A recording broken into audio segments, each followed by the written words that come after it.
तो दोस्तों आज हो गया 12 मार्च 2023 यूपी में देश दुनिया की सभी ताज़ा बड़ी खबरें लेकर आए हैं। सिर्फ आपके लिए खबर शुरू करते हैं। उससे चैनल को सब्सक्राइब ना किया और चैनल सब्सक्राइब कर दे, लाइक कर दे, शेयर कर दें ताकि इसी तरह की खबर आप हर रोज देख सकें। चलिए शुरू करते हैं आज की पहली बड़ी खबर। नौकरी के बदले जमीन घोटाले में ईडी ने दिल्ली से लेकर पटना, मुंबई आदि में तेजस्वी यादव समेत अन्य नेताओं के ठिकानों पर छापेमारी की।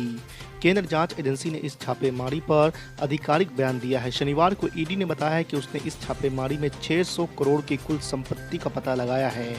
आपको बता दें कि जमीन के बदले नौकरी का ये घोटाला लालू यादव के साल 2004 से 2009 के बीच बतौर रेल मंत्री रहने के दौरान का है। आरोप है कि जमीन के बदले रेलवे में अलग अलग जोन्स में नौकरी दी गई थी। नेशनल कॉन्फ्रेंस के प्रमुख और जम्मू कश्मीर के पूर्व मुख्यमंत्री फारूक अब्दुल्ला ने मोदी सरकार पर निशाना साधते हुए पूछा है कि क्या आप देश के 24 करोड़ मुसलमानों को चीन भेज देंगे।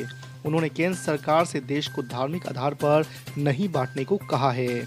आपको बता दें कि घाटी में गैर बीजेपी दलों की बैठक की अध्यक्षता करने के बाद जम्मू में मीडिया को संबोधित करते हुए अब्दुल्ला ने कहा है कि समुदायों को एक दूसरे के खिलाफ खड़ा नहीं किया जाना चाहिए। उपराष्ट्रपति जगदीप धनखड़ ने कांग्रेस सांसद राहुल गांधी पर फिर कटाक्ष करते हुए पूछा है कि क्या संसद की गरिमा को बहाल करने की कोई दवा है। कांग्रेस नेता राहुल गांधी का बिना नाम लिए उन्होंने कहा है कि कुछ लोग आरोप लगाते हैं कि दुनिया के सबसे बड़े लोकतंत्र की संसद में माइक बंद कर दिया जाता है। इससे बड़ा असत्य और कुछ नहीं हो सकता। शराब घोटाले में सिसोदिया के बाद केसीआर की बेटी का नंबर 9 घंटे तक ईडी की पूछताछ 16 मार्च को फिर से बुलाया। जी हां, आपको बता दें कि ईडी ने दिल्ली के कथित शराब घोटाले से जुड़े मनी लॉन्ड्रिंग मामले में सिसोदिया से पूछताछ के बाद भारत राष्ट्र समिति की नेता के कविता से पूछताछ शुरू की है। ईडी ने शनिवार को के कविता से लगभग 9 घंटे तक लंबी पूछताछ की।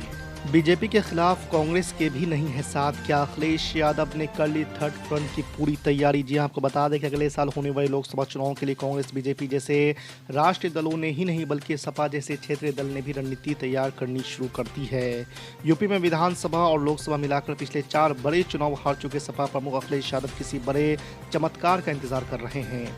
आमतौर पर बीजेपी के खिलाफ राजनीति करने वाले अखिलेश अब कांग्रेस के साथ भी नहीं दिख रहे हैं। इस वजह से सियासी गलियारों में सवाल खड़े हो रहे हैं, क्या आम आदमी पार्टी, बीआरएस जैसे दलों की तरह अखिलेश यादव भी कांग्रेस पर भरोसा नहीं कर पा रहे हैं और क्या वो भी थर्ड फ्रंट बनाने में जुटे हैं। शराब घोटाले से जुड़े मनी लॉन्ड्रिंग मामले में ईडी द्वारा रिमांड में लिए जाने के एक दिन बाद दिल्ली के पूर्व उप मुख्यमंत्री और आम आदमी पार्टी के वरिष्ठ नेता मनीष सिसोदिया ने जेल से ही केंद्र सरकार पर जोरदार हमला बोला है। उन्होंने कहा है कि जेल में डालकर उन्हें कष्ट पहुंचाया जा सकता है लेकिन हौसले नहीं तोड़े जा सकते। झारखंड में बीजेपी विधायक दल के नेता और प्रदेश के प्रथम मुख्यमंत्री बाबूलाल मरांडी ने कांग्रेस सांसद राहुल गांधी को लेकर बड़ा बयान दिया है। कैम्ब्रिज यूनिवर्सिटी में भारत की मौजूदा सरकार की आलोचना करते हुए लोकतंत्र को खतरा बताने वाले राहुल गांधी की टिप्पणी पर पलटवार करते हुए बाबूलाल मरांडी ने कहा कि यह तख्ता पलट की साजिश के लिए विदेशी मदद लेने जैसा है। All India Muslim Ittehadul Muslimeen के प्रमुख असदुद्दीन ओवैसी ने कहा कि राजस्थान में मुस्लिमों की हालत पर सर्वे करवा रहे हैं। इसी महीने रिपोर्ट आ जाएगी और 25-26 मार्च तक इस रिपोर्ट को सार्वजनिक किया जाएगा। उन्होंने कहा कि मुसलमानों को सेकुलरिज्म का कूली बना दिया गया है। साथ ही असदुद्दीन ओवैसी ने कहा कि राजस्थान में होने वाले विधानसभा चुनाव में पार्टी मजबूती के साथ चुनाव लड़ेगी। इसी को लेकर प्रमुख शहरों का दौरा कर रहा हूं। मेरा लक्ष्य किसी भी पार्टी के खिलाफ लड़ना नहीं बल्कि अपनी पार्टी के कैंडिडेट को जिताना है। राहुल गांधी की आलोचना किए जाने को लेकर कांग्रेस ने उपराष्ट्रपति जगदीप धनखड़ पर निशाना साधा है। राहुल गांधी पर उपराष्ट्रपति धनखड़ के हमले का जवाब देते हुए कांग्रेस के वरिष्ठ नेता जयराम रमेश ने शुक्रवार को कहा कि राज्यसभा के सभापति की टिप्पणी आश्चर्यजनक होने के साथ ही साथ निराशाजनक भी है। जयराम रमेश ने एक बयान में कहा है कि राज्यसभा के सभापति सभी के लिए अंपायर और रेफरी होते हैं लेकिन वो सत्ता पक्ष के चीयर लीडर नहीं हो सकते। लोकसभा चुनाव में अभी 1.25 साल का ही वक्त बचा है और सभी दलों ने तैयारियां तेज कर दी है। आपको बता दें कि इस बीच सपा ने संकेत दिए हैं कि वो 2022 के ही फॉर्मूले पर चुनाव में उतरेगी, यानी समाजवादी पार्टी इस बार भी बसपा और कांग्रेस से गठबंधन नहीं करेगी। आपको बता दें कि सपा ने 2019 के आम चुनाव में बसपा के साथ मिलकर चुनाव लड़ा था और 5 सीटों पर जीत हासिल की थी। भारतीय जनता पार्टी के राष्ट्रीय अध्यक्ष जेपी नड्डा ने आगामी कर्नाटक विधानसभा चुनाव के मद्देनजर शुक्रवार को मुख्यमंत्री बसवराज बोम्मई के नेतृत्व में प्रदेश चुनाव अभियान समिति का गठन किया है। पार्टी ने चुनाव प्रबंधन समिति की अध्यक्षता केंद्रीय मंत्री शोभा करंदलाजे को सौंपी है। वहीं मुख्यमंत्री उम्मीदवार को लेकर अभी भी सस्पेंस जारी है। भगवा पार्टी अपने पुराने दिग्गज बीएस येदियुरप्पा के चेहरे को आगे कर कर्नाटक की चुनावी लड़ाई में उतरना चाहती है।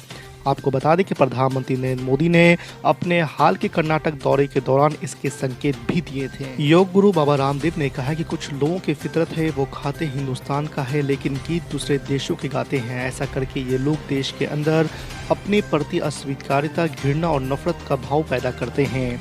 उन्होंने कहा है कि समझ नहीं आता कि जिन लोगों को भारत के लोगों से वोट लेकर नेता बनना है, वो लोग ऐसा कैसे करते हैं। आपको बता दें कि ये बातें योग गुरु रामदेव ने होली मिलन कार्यक्रम के दौरान राहुल गांधी को लेकर पूछे गए सवाल के जवाब में कही है। शराब घोटाले में गिरफ्तार दिल्ली के पूर्व उप मुख्यमंत्री मनीष सिसोदिया को शुक्रवार को कोर्ट से डबल झटका लगा है। एक तरफ उनकी जमानत याचिका पर सुनवाई 21 मार्च तक टल गई है तो दूसरी तरफ 17 मार्च तक ईडी के रिमांड पर भेज दिया गया है।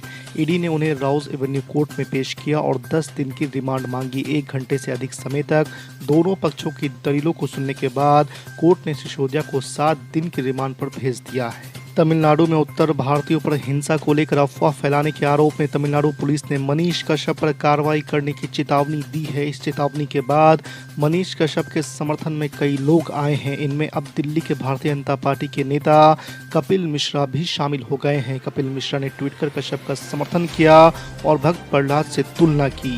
बिहार के सीमांचल में 2024 लोकसभा चुनाव को लेकर राजनीतिक सरगर्मियां तेज हो गई है। आपको बता दें कि पिछले महीने महागठबंधन के नेता मुख्यमंत्री नीतीश कुमार और उप मुख्यमंत्री तेजस्वी यादव की महारैली और पूर्णिया में जनसभा के बाद अब ऑल इंडिया मजलिस इत्तेहादुल मुस्लिमीन के चीफ असदुद्दीन ओवैसी सीमांचल का 2 दिवसीय दौरा करेंगे।